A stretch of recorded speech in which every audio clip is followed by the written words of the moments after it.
Which alignment looks better to you? The text using center alignment? Left alignment? Or right alignment? Each has their own place in layout and design. How do we determine which one to use? In this layout, we have our subject matter, the woman, off to the left. When designing layouts, it's best to follow the subject matter's direction.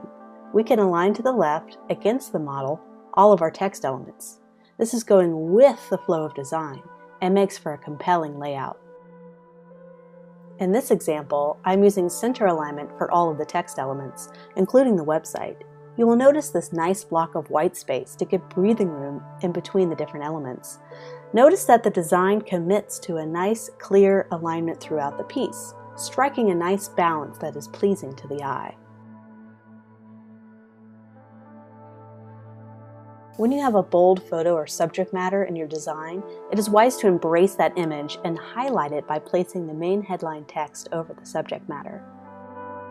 It is all about playing around with what feels right. This is where being subjective as a designer is really rewarded. It's not until I flip the shoe in reverse and have the shoe tucked perfectly in the font to the left that I feel like the layout really starts to work. You will notice the shoe overlapping the E in life as the text and the photo become one. This is an extreme example of this in action. You will notice the main subject matter almost jumping through the text and interacting with it in a dramatic way. Text and photos do not have to fight each other, but can blend to become one unified layout and design. We do not always have access to the perfect photo, but with proper fonts and typography design, we can make a design relevant and still have impact. Using color, italics to highlight words helps the type become the design itself, instead of having to rely on graphics and photos 100% of the time.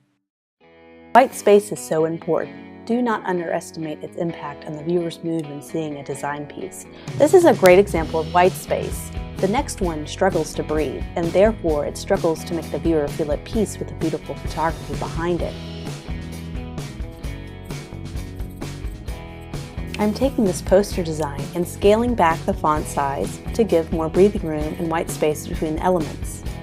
It's already starting to feel better, isn't it?